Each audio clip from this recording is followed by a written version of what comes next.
우리를 고와 같이 버려두지 아니하시고 성령으로 우리와 함께 하시어 오늘도 우리에게 귀한 하루를 주시며 이 복된 날 하나님을 경외할 수 있는 인생 최고의 복을 주심을 감사드립니다. 오늘도 하나님을 경외하는 이 복된 시간 하나님께서 우리 가운데 함께 하셔서 하나님의 선한 뜻이 하늘에서 이루어진 것 같이 우리 가운데 온전히 이루어지는 시간, 또 하나님께서 홀로 영광 받으시는 시간 될 수 있도록 주님 함께하여 주시옵소서. 부족하고 무익한 종에게 하나님의 귀한 말씀을 맡기심을 감사드립니다. 성령 하나님께서 온전히 주관하여 주시어 주의 귀한 말씀 바르게 수정될 수 있도록 도와주시고, 증거되는 말씀 가운데 하나님이 친히 역사하사 그 말씀으로 우주 만물을 창조하셨던 하나님의 능력을 경험하는 시간이 되게 하시고, 오늘도 그 말씀이 우리의 신비의 삶 가운데 새겨지며 그대로 이루어지는 하나님의 살아있는 말씀이 되게 하여 주시옵소서. 주님께 모든 것을 의탁드리며 우리를 구원하신 주 예수님의 이름으로 간절히 기도드립니다. 아멘. 오늘부터는 야고보서 말씀을 함께 나누려고 합니다. 여러분들 중에 누군가는 목사님, 지난 시간까지 요한 1서가 다 끝났지 않습니까? 이렇게 질문할 수도 있겠습니다. 그러니까 요한 1서에 대해서 왜 끝까지 마무리 안 지었냐면, 더 탁월한 선생님이 계셔서 주일 낮 예배 때마다 우리에게 귀한 말씀을 주고 계시기 때문에 굳이 제가 마무리를 안 지어도 되겠다 싶어서 제가 야고보서로 낼름 넘어왔습니다. 야고보서를 시작으로 유다서까지 7개의 서신을 우리는 공동서신이라고 얘기합니다. 우리가 뭐 옥중서신이다, 뭐 바울서신이다, 이런 표현들을 우리가 사용하는데요. 에베소, 뭐 빌립보, 이런 로마서, 이런 서신 같은 경우는 특정 교회를 향해서 기록된 서신이죠. 근데 야고보서는 왜 공동서신이라고 하냐면, 특정 개인이나 특정 교회가 아니라 디아스포라에 흩어진 모든 교회에 해람하기 위한 목적으로 기록된 편지의 말씀이기 때문에 우리는 이것을 공동서신이라고 이야기하는 것입니다. 성경도 우리가 좋은 구절만 계속 봐서는 안 되겠죠. 한 구절 한 구절을 볼 때에도 문맥을 봐야 되고, 또 그 전체의 장을 봐야 되고, 또 그 권의 전체 흐름도 같이 볼 수 있는 것이 건강하게 성경을 읽는 것입니다. 각 것만 읽는, 내가 로마서가 좋다 해서 로마서만 읽는 것도 건강하지 않죠. 신약도 읽고 구약도 필요하기 때문에 하나님께서는 성경 66권을 저와 여러분에게 주신 줄로 믿습니다. 골고루 다 읽어 나가야 되는 것이죠. 예수님께서 사복음서를 통해 복음의 집으로 비유하자면 집을 지을 수 있는 재료를 준비하셨습니다. 그리고 바울 서신을 통해서 이제 그 집이 지어질 기초를 계속해서 바울을 통해서 놓았죠. 그래서 바울 서신을 가만히 보고 있으면 복음의 가장 기본적인 교리의 말씀들이 기록되어져 있습니다. 그 기초 위에 집이 지어져야 한다는 것이죠. 그럼 공동서신의 역할은 뭡니까? 이제 기초 위에 터가 올라가고 그 위에 벽도 이제 다 지어졌는데 뭐가 없냐면 지붕이 없는 것입니다. 지붕이. 실컷 잘 지어놨는데 지붕이 없으니까 비와 바람이 불면 어떻게 됩니까? 그 안에 있는 모든 것이 엉망진창이 되는 것이죠. 공동서신은 그 지붕에 해당된다고 할 수가 있습니다. 즉 바울 서신이 우리가 믿어야 될 믿음의 내용에 집중하고 있다면, 공동서신은 우리가 살아야 될 삶에 대해서 집중하고 있다는 것입니다. 지붕이 없으면 엉망진창이 되는 것처럼 우리가 믿음은 있는데 삶이 엉망일 경우에는 우리의 믿음도 우리의 삶도 엉망진창이 된다는 것이죠. 그래서 그런 의미에서 우리가 예수님을 믿고 오랜 신앙생활을 하신 분들, 그리고 예수 믿고 이제 그 믿음이 견고해진 분들은 이제는 그 집 위에 지붕을 얹는 작업이 매우 유익하다라고 할 수가 있는 것입니다. 그래서 야고보서에는 우리가 이 세상, 살아가야 될 이 세상에 대해서 주목하고 있습니다. 공동선신에 공통적으로 나오는 단어가 바로 이 세상이죠. 세상. 이 세상 한가운데서 우리가 어떤 일을 당하고 어떻게 살아야 되는가, 그것이 공동서신의 관심이라는 것입니다. 꼭 그런 것은 아니지만 이 야고보서도 편지지요, 서신이기 때문에 서론, 본론, 결론으로 나눌 수가 있습니다. 1장 전체가 바로 서론에 해당됩니다. 그리고 1장에서 언급한 그 내용들을 자세히 풀어내는 것이 본론이죠. 2장부터 5장 6절까지가 본론에 해당되는 것입니다. 5장 7절부터 20절에는 이제 서론을 통해서 본론에 심화했던 그 내용을 다시 반복해서 언급하고 있죠. 바로 그것이 결론입니다. 시간만 된다면 오늘 하루 종일 1장을 쫙 다 했으면 좋겠지만 허락된 시간이 짧은 관계로 1장 서론분 중에 일부를 함께 오늘 나누려고 하는 것입니다. 서론의 내용 1장으로 해당되는 이 서론도 세 부분으로 나눠집니다. 1절의 인사말, 그리고 2절부터 11절까지가 서론 첫 번째 서론, 그리고 12절부터 27절까지가 두 번째 서론으로 되어 있습니다. 오늘은 이 1절부터 4절까지 말씀을 통해 서론의 일부를 나누려고 하는데요, 이 서신서에서 가장 중요한 것은 이 서론 안에, 특히 야고보서에는 핵심적인 내용이 잘 담겨져 있습니다. 그래서 이 서론만 잘 들어도 야고보서가 이런 내용의 책이구나 라는 것을 알 수가 있는 것이죠. 자, 먼저는 1절입니다. 인사말인데요, 우리 1절 말씀 한 목소리를 함께 봉독하도록 하겠습니다. 하나님과 주 예수 그리스도의 종 야고보는 흩어져 있는 12지파에게 문안하노라. 아멘. 우리가 이 인사말을 통해서 알 수 있는 것은 세 가지가 있습니다. 첫 번째로 우리는 무엇을 알 수 있냐면 야고보서를 누가 기록했는가, 기록자를 알 수가 있죠. 오늘 1절에 보니까 하나님과 주 예수 그리스도의 종 야고보라고 되어 있습니다. 이 야고보는 바로 예수님의 형제 야고보입니다. 여러분이 알고 있는 또 다른 야고보도 있지요. 예수님의 제자 중에 핵심 제자라고 할 수 있는 세베대의 아들 야고보, 요한의 형제 야고보도 여러분이 떠올릴 수는 있습니다. 근데 그 야고보는 일찍이 주 44년경에 일찍이 순교를 당했죠. 그래서 야고보서 그렇게 일찍 지어지지는 않았을 것이다. 그래서 가장 유력한 인물이 예수님의 형제 야고보입니다. 이 야고보는 어떤 사람이었습니까? 처음에는 예수를 믿지 않은 사람이었죠. 요한복음 7장 5절에 보면 그 형제들도 예수님을 믿지 않았다라고 분명히 기록하고 있습니다. 그런데 그가 부활하신 예수님을 만났죠. 고린도전서 15장 7절에 보면 예수님께서 처음에는 게바, 베드로에게 보이시고 그 다음 12제자에게 보이시고 500여 형제에게 보이신 다음 그리고 그의 형제 야고보에게 그 자신을 보이셨다라고 분명하게 기록하고 있습니다. 그 뒤로 그의 인생이 달라지게 되었습니다. 예수님을 믿고 하나님의 백성이 된 것이죠. 그래서 그가 오늘 이와 같이 그 자신을 소개하는 것입니다. 하나님과 주 예수 그리스도의 종 야고보라고 소개하고 있는 것입니다. 예수를 믿는 자의 믿음의 고백의 첫 번째는 내가 주인이 아닙니다. 누가 우리의 주인이시라고 고백해야 됩니까? 하나님이 우리의 주인이십니다. 내가 주인 되어 살아가는 모든 삶은 실패고 하나님 앞에 죄가 되는 것입니다. 그러나 하나님이 주인이심을 고백하는 것은 하나님께 기쁨이 되고 승리의 삶이 되는 줄로 믿습니다. 우리 믿음의 내용의 첫 번째가 하나님이 우리의 주인이십니다. 나는 그의 종입니다 라고 고백해야 하는 것이죠. 두 번째로 우리가 이 인사말을 통해서 알 수 있는 것은 무엇입니까? 이 야고보서가 언제 기록됐는지 기록 시기에 대해서 알 수가 있죠. 요세푸스라는 유대 역사학자가 있습니다. 그가 저술한 글에 의하면 야고보는 사두개인들의 손에 의해서 순교를 당했습니다.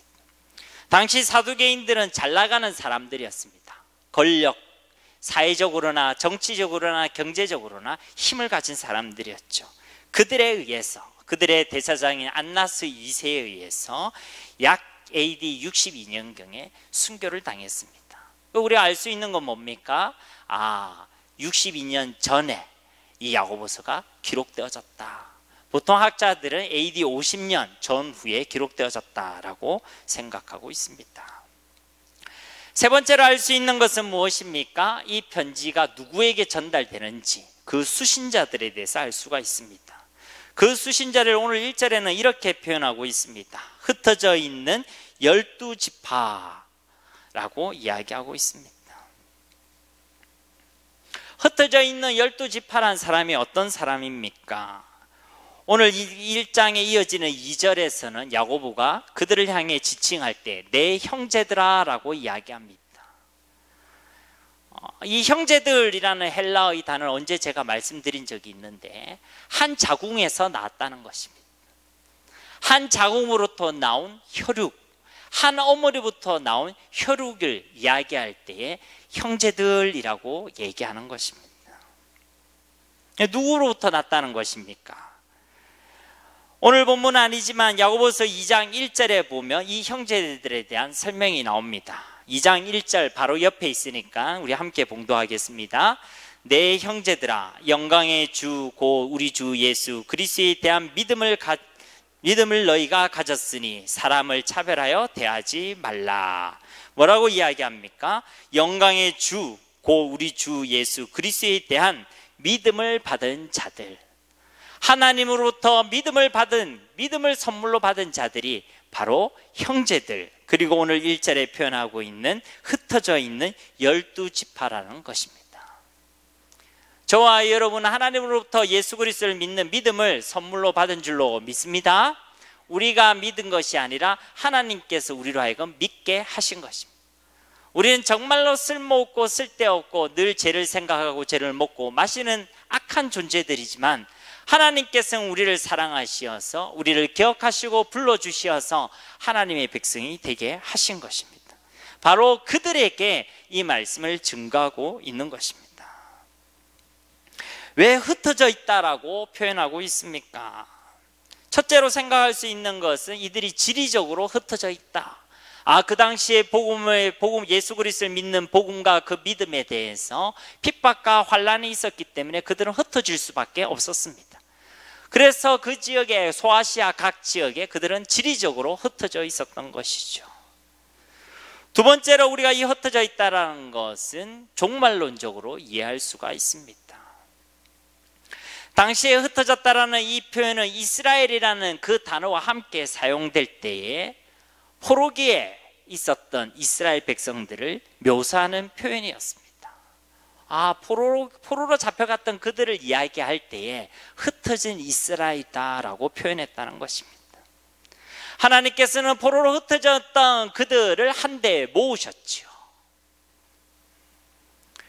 저와 여러분과 같은 죄와 저주와 사망의 권세에 있었던 저희들, 그 가운데 포로되어 있던 우리 인생들도 예수 그리스도를 통하여서 하나님께서 하나님의 백성이라는 그 공동체 안으로 한데 모아주신 줄로 믿습니다. 그런데도 불구하고 왜 여전히 하나님의 말씀 우리에게 흩어졌다라고 이야기하는 것입니까?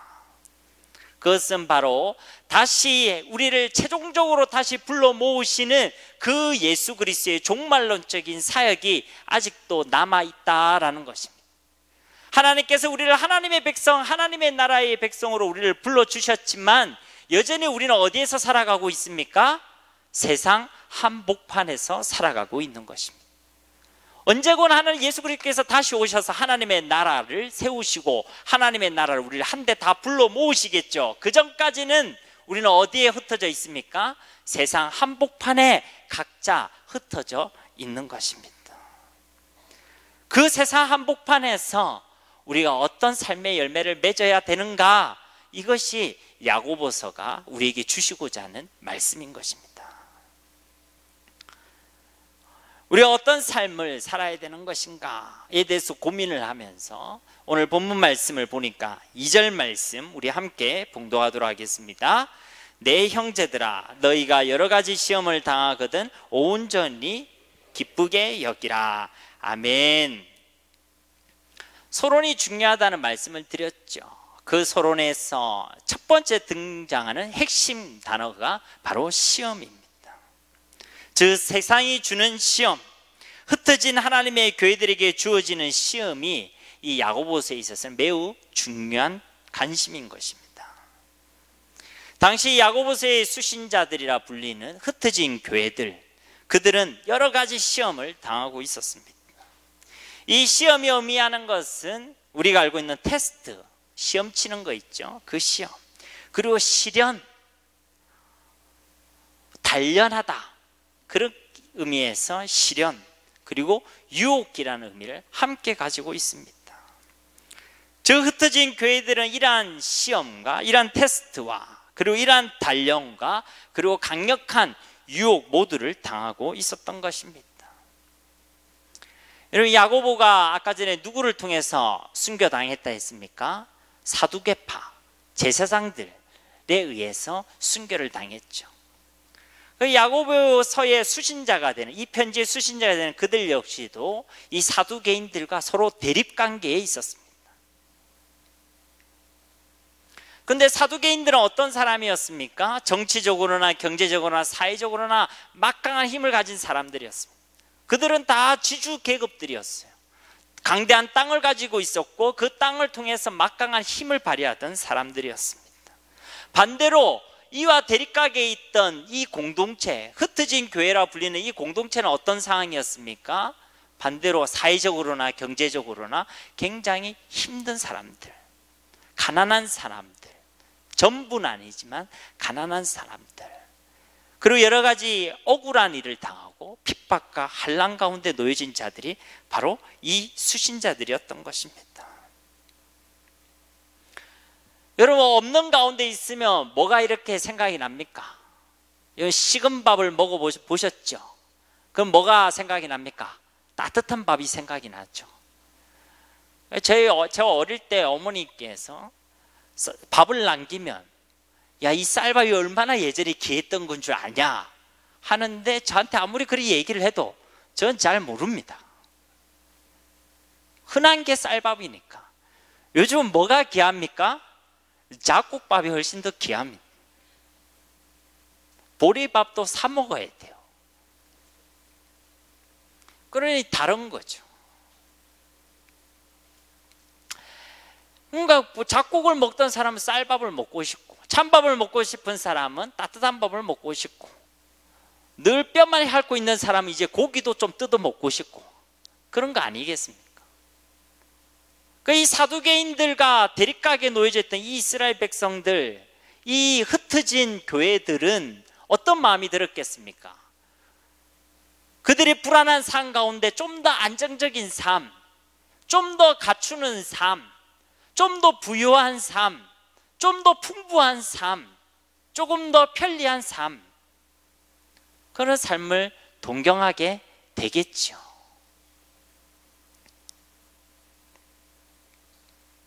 조금 더 괜찮은 삶에 대한 열망을 그들이 가지고 있었던 것입니다.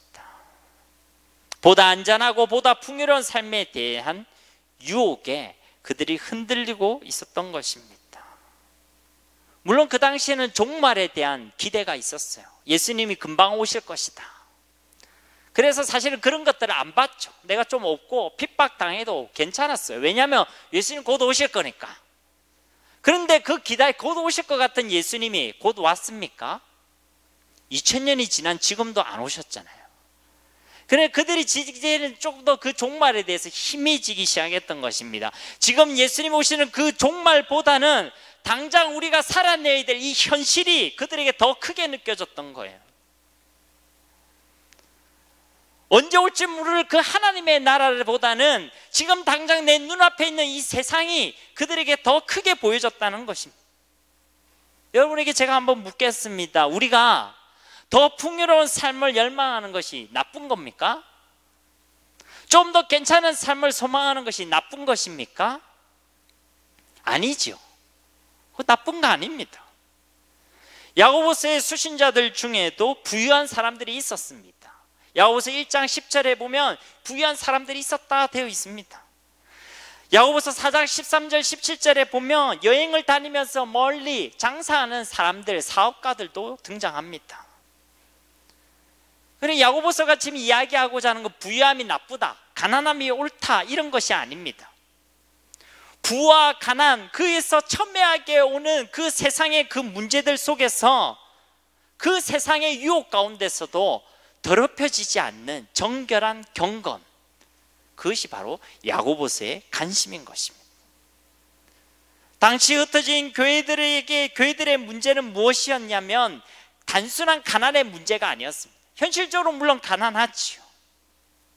그러나 그러한 가난의 문제를 통해서 성도의 심령을 흔들고 미혹해서 하나님보다는 더 세상의 마음을 빼앗기게 하고 하나님보다는 세상을 더 추구하게끔 하고 하나님과 세상을 함께 섬길 수 있다라고 유혹하는 두 마음의 문제가 바로 이 야고보서의 수신자들이 가진 문제였던 것입니다. 그래서 이미 그들의 마음이 나눠져 있었어요. 하나님과 세상을 함께 섬길 수 있다라는 마음으로, 두 마음으로 나눠져 있었습니다. 그런 나눈 마음으로 그들은 불의한 불화도 그것이 좋다라고 그들은 한없이 동경했던 것이죠. 이것이 바로 그들이 가진 문제였습니다. 그러다 보니까 그들에게 어떤 문제가 나타났습니까? 그들이 잊어버리게 된 겁니다. 뭘 잊었습니까? 그들이 받은 믿음의 부요함을 잊어버렸습니다. 현실적으로 문제가 워낙 많으니까, 현실적인 이 가난의 문제와 세상이 너무 크게 보이니까 내가 사실 받은 그 믿음의 부요함, 구원의 부요함, 복음의 능력, 예수 이름의 건세, 잊지 말아야 될 것들을 이제 잊어버리게 된 것입니다. 그리고 이제 종말에 대해서도 희미해졌습니다. 우리가 종말에 대해서 희미해지면 어떻게 되냐면 이 땅 위에 집을 짓고 살아가게 되어 있습니다. 목사님, 집 짓는 게 나쁩니까? 그런 의미가 아니죠. 이 땅에 있는 삶에 목숨을 걸게 되어 있다는 것입니다. 종말에 대해서 우리가 소망하고 그것을 확신한다면 우리 이 땅에 소망 두지 않습니다. 그거 다 두고 갈 건데요. 어디에 집을 짓습니까? 하늘에 집을 짓죠. 제가 이 얘기할 때마다 제 네이버나 제 카카오톡 아이디를 소개하죠. 제 아이디가 뭐라고 했습니까? 하늘에 집 짓기 으쌰으쌰. 우리는 하늘에 집을 지어야 돼요. 근데 그걸 하늘에 집을 지읍시다 라고 구호로 외치면 되는 겁니까? 아닙니다. 종말을 기억하고 하늘의 소망을 가져야 되는 것이죠. 그런데 이 현실에 대한 이 문제로 우리의 마음이 나눠져 있으면 그게 안 됩니다. 주님이 오시겠지, 마라나타 얘기는 하지만 사실 피부를 안 와닿아요. 그러니까 이 땅에 있는 삶이 너무 재밌는 거예요. 이 땅의 삶이 너무 즐거운 거예요. 이 땅의 마음을 쏠라당 뺏기는 겁니다. 드라마 보는 게 나쁜 겁니까? 근데 성경보다 드라마를 더 묵상하고 있으면 나쁜 거죠. 여러분이 레저 활동하는 게 나쁜 겁니까? 하나님을 예배하는 것보다 그게 더 즐겁다. 그럼 그거 나쁜 거죠. 이 땅에 있는 것들 즐기고 다 해야 됩니다. 그러나 하나님보다 앞서가서는 안 되는 것입니다.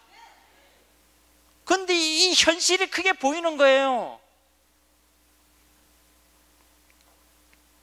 가난한 것도 그들이 가진 심각한 현실적인 문제였지만은 그보다는 그들에게 믿음의 부요함이 있어도, 믿음이 있어도 그들은 스스로 가난하다고 비참해하고, 믿음이 있어도 세상의 부를 최고로 의지하는 가난한 믿음이 그들에게 정말 문제였던 것입니다.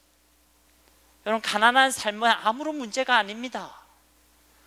우리의 믿음이 가난한 것이, 우리의 소망이 가난한 것이, 우리의 사랑이 가난한 것이 문제인 것입니다.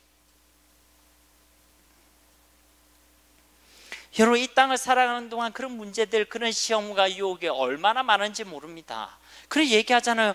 여러 가지 시험들, 온갖 시험들을 그들이 당했다. 이들만 그렇습니까? 저와 여러분도 동일하게 그러한 시험을 당하고 있지 않습니까? 그때 우리가 어떻게 반응하는지 이 야고보서는 주목하고 있다는 것이에요.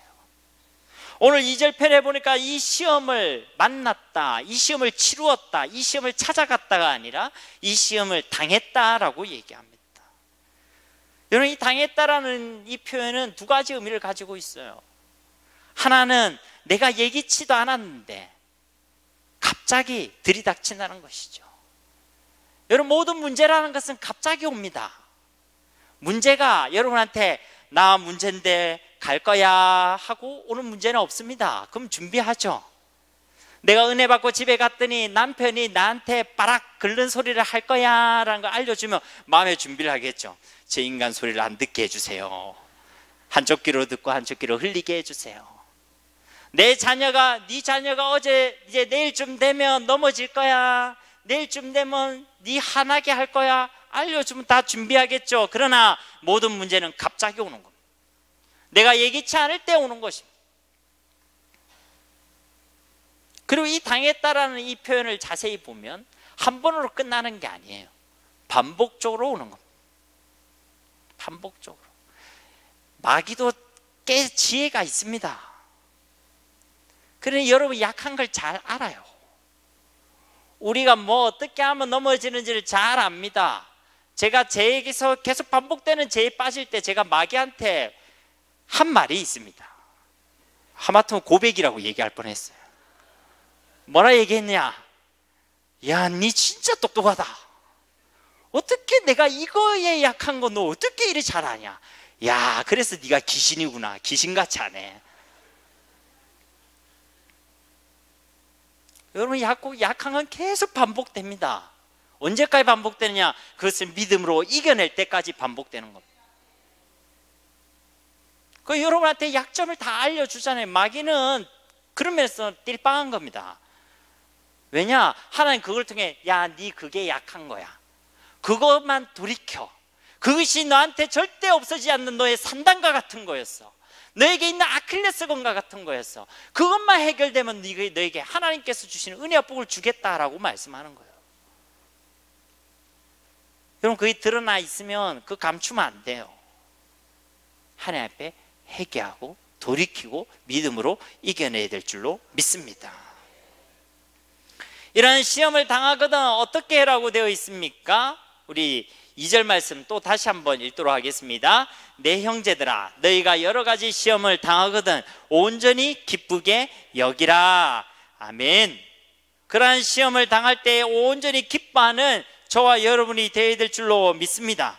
고난과 시험의 상황 가운데서 절망이 아니라 전적으로 온전히 기뻐하는 것이 성도의 삶입니다. 온전하다라는 것은 부족한 것이 아닙니다. 충만하다라는 것입니다. 조금 부족하게 기뻐해라, 반쯤은 기뻐해라, 어쩌다가 기뻐해라가 아닙니다. 우리가 가진 모든 기쁨을 터뜨려서 우리의 마음을 기쁨으로 가득 채워서 전심으로 전적으로 기뻐해라는 것입니다. 언제요? 시험이 왔을 때. 좋은 일 가지고 기뻐하는 건 다 할 수 있어요. 우리나라가 독일 2대0으로 이겼을 때 기뻐했어요? 안 기뻐했어요? 그거 다 기뻐합니다. 우리나라가 스웨덴한테 형편없는 경기력으로 졌어요. 여러분 기뻐했습니까? 저도 화냈어요. 우리가 기뻐할 만할 때 기뻐하는 건 불신자들도 다 하는 겁니다. 하나님 우리가 기뻐할 수 없는 이유를 줬어요. 오늘 시간 관계상 보니까 그 이유에 대해서 오늘 말 못할 것 같습니다. 그렇지만 하나님께서 우리에게 뭐라고 얘기하면 말할 수 없는 그 충만한 기쁨으로 하나님께 기뻐해라. 시험을 만나거든 그 기쁨으로 그 시험을 대해라 라고 말씀하고 있는 것입니다. 왜 그렇습니까? 왜 우리가 기뻐해야 됩니까? 억지로라도 기뻐해라 이런 얘기입니까? 제가 예전에 제일 이해 안 되는 말씀이 범사에 감사하라, 항상 기뻐하라, 쉬지 말고 기도하라. 이게 사람이 할 수 있는 건가?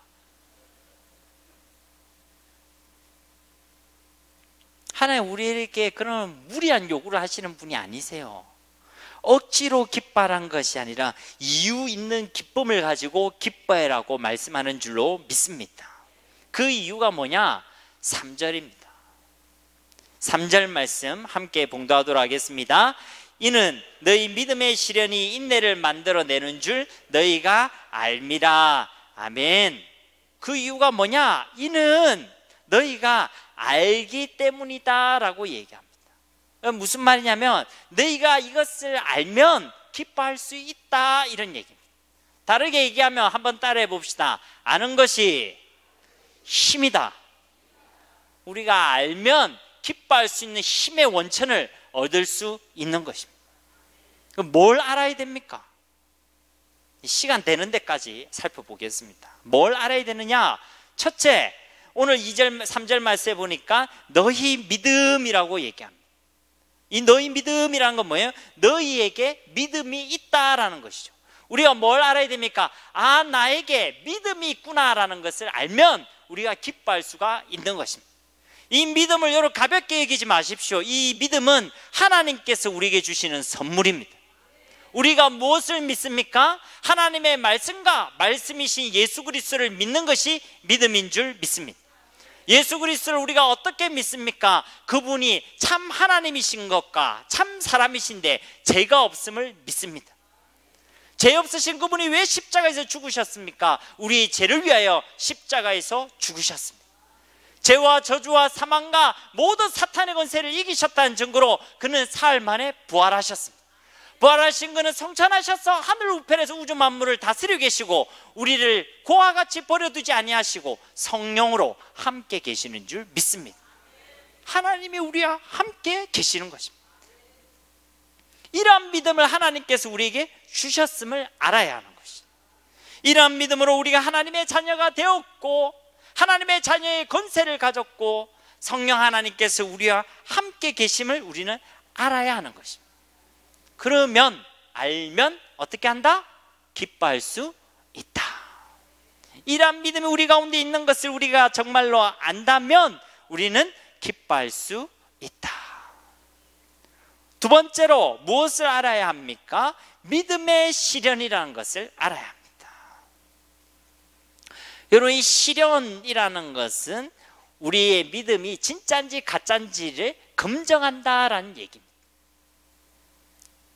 여러분, 우리가 이렇게 다 앉아있으면 믿음이 다 똑같이 보이잖아요. 옆 사람 얼굴 한번 보세요. 괜찮아 보이죠? 네. 예수님 잘 믿는 권사님, 예수님 잘 믿는 집사님 같이 보이죠? 그걸 어떻게 하냐면 이 검증하게 할 수 있는 장치를 통해서 알 수 있는데 그것이 믿음의 시련입니다. 여러분, 저희 집에 어항이 있습니다. 어항이 몇 개인지 세리다가 안 세려봤는데 하여튼 7개인가 8개인가 뭐 그리 있습니다. 딱 보면 물색이 똑같아요. 그냥 물입니다. 그런데 이 어항을 하시는 분들을 표현할 때 물생활 한다고 그리 얘기하거든요. 전문 용어로. 근데 이 물생활 하시는 분들은 그냥 그 물을 그냥 두는 게 아니고 그 안에 산성, 알칼리성 이런 걸 다 체크합니다. 여러분들 학교 다닐 때 리트머스 종이 넣어 보셨죠?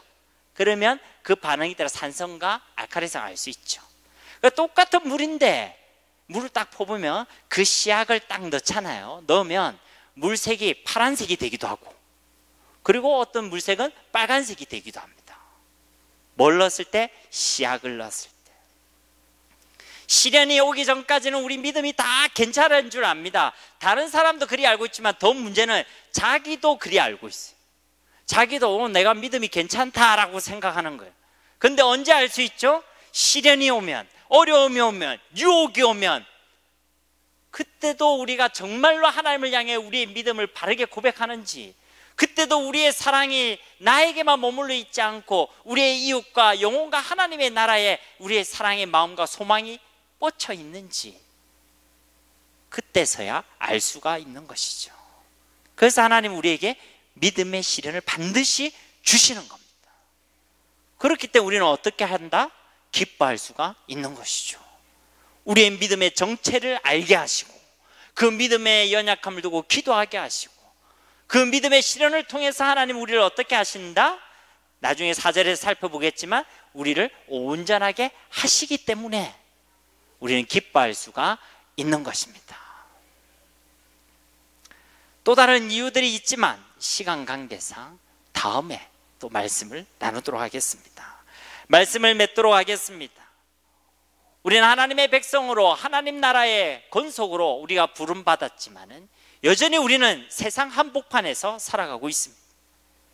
그 세상 한복판에서 하나님께서 요구하시는 삶, 하나님 백성으로 살아내야 될 삶이 분명히 있습니다. 그러한 삶을 살아갈 수 있도록 하나님께서는 우리에게 장치를 주십니다. 그게 바로 온갖 여러 가지 시험들입니다. 그렇기 때문에 우리는 그러한 시험을 만났을 때 우리는 우리 속에 있는 모든 기쁨을 터뜨려서 하나님 앞에 기뻐할 수가 있는 것입니다. 시험과 어려움 속에 절망하지 마시고 우리에게 믿음이 있음을 기억하시고 또 그 시련과 어려움이 믿음의 실현하는 그 과정을 통해 우리를 온전케 하시는 하나님의 방법인 것을 기억하시어서 우리 삶 가운데 끊임없는 기쁨과 또 하나님의 은혜가 넘치시기를 예수님의 이름으로 간절히 축원합니다. 우리 말씀을 기억하시면서 이 시간 함께 기도하기를 소망합니다. 또 특별히 우리 7월에 있을 이번 주에 있을 미얀마 사역과 또 우리 교회학교 여름 성경학교 다음 주까지 진행될 7월 한 달에 있을 모든 단기 선교와 또 여름 성경학교를 위해서 우리 주여 한번 부르짖고 하나님께 기도하며 나아가도록 하겠습니다. 주여, 살아계신 아버지 하나님 감사합니다. 우리를 너무나도 사랑하시는 주님, 오늘도 우리에게 하나님의 귀한 말씀 주심을 감사합니다.